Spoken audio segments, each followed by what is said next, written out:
찬바람이 문창살을 흔드는 시린 계절입니다.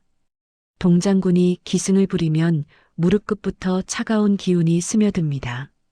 예전 어른들은 마루 끝에 걸터 앉아 가만히 무릎을 매만지셨습니다.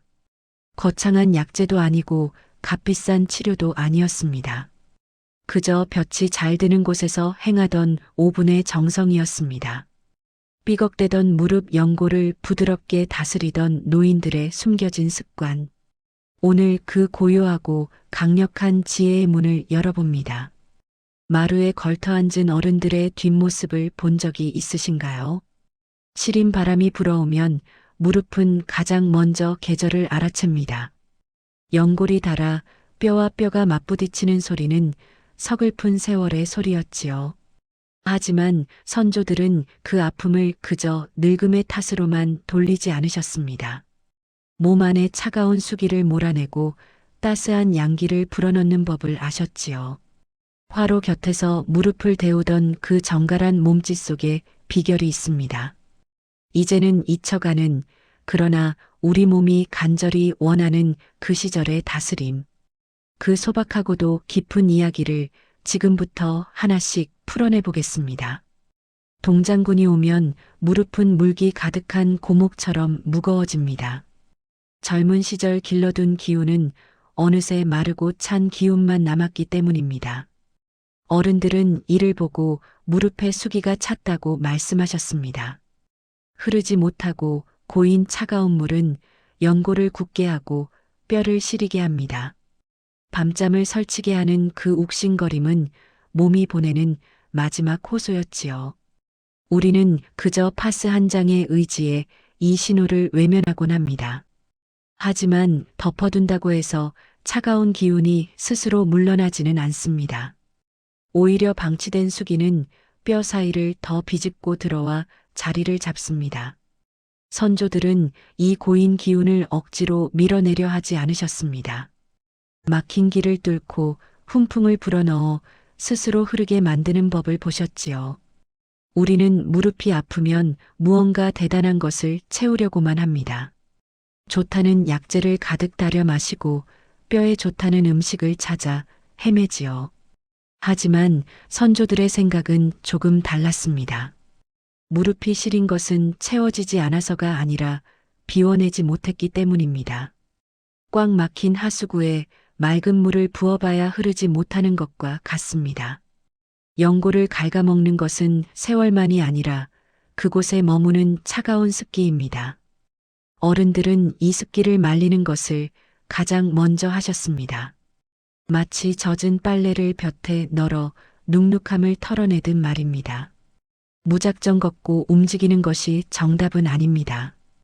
오히려 멈춰서서 내 몸에 찬 기운을 마주하는 용기가 필요합니다.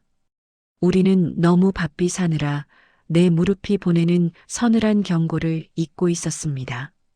이제 그 무거운 습기를 털어내고 가벼워질 시간입니다.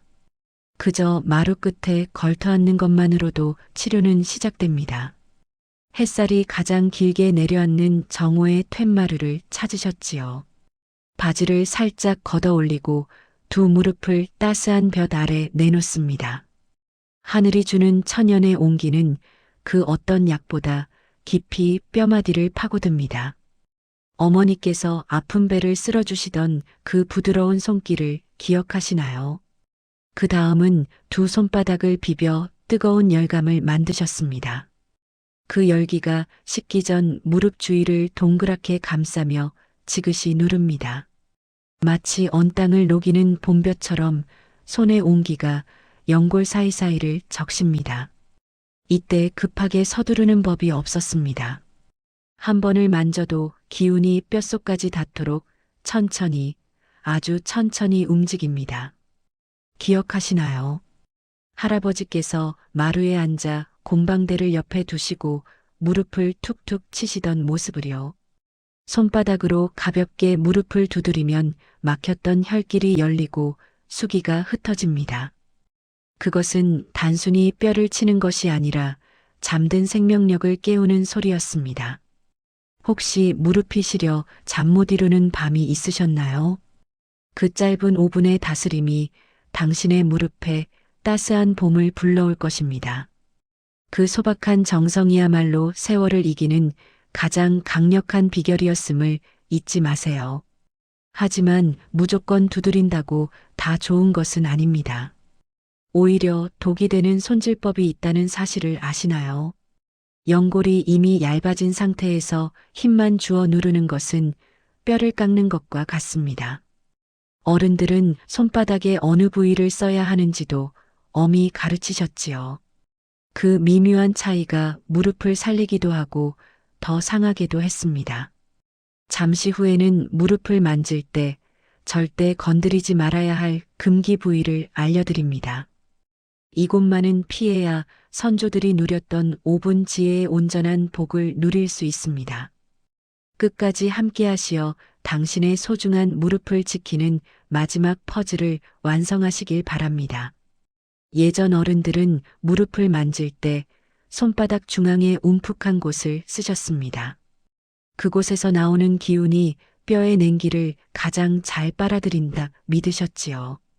먼저 무릎뼈 주변을 시계 방향으로 아주 천천히 돌려가며 어루만집니다. 이때 무릎 바로 뒤편 오금이라 불리는 곳은 강하게 누르지 않으셨습니다. 그곳은 기운이 통하는 얇은 길목이라 살살 달래듯 비비는 것이 비결이었지요. 손끝의 힘이 아니라 손바닥 전체의 온기로 덮어주는 것이 핵심입니다. 다스림이 끝날 때쯤이면 무릎 주변이 발그레하게 온기가 올라옵니다.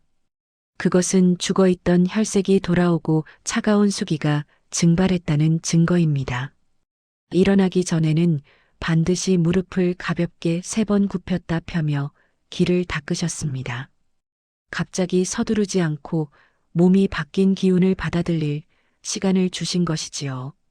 작은 차이가 명품을 만들듯 이 세심한 순서가 연골의 수명을 늘려주었습니다. 무릎을 다스리는 5분은 단순한 마사지가 아니었습니다. 내 몸의 가장 낮은 곳에서 묵묵히 나를 지탱해온 세월에 대한 감사였습니다. 시린 바람이 불어와도 흔들리지 않는 든든한 뿌리를 가꾸는 일이었지요. 오늘 밤 혹은 내일 낮 정오의 햇살 아래 잠시 멈춰서 보세요. 선조들이 그러하셨듯 당신의 무릎을 따스하게 감싸며 속삭여 보시길 바랍니다.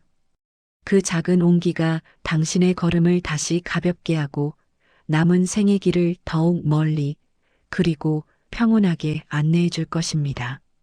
동장군도 비껴가는 당신의 따뜻한 무릎을 진심으로 응원합니다. 오늘도 건강하고 고요한 하루 되시길 기원합니다.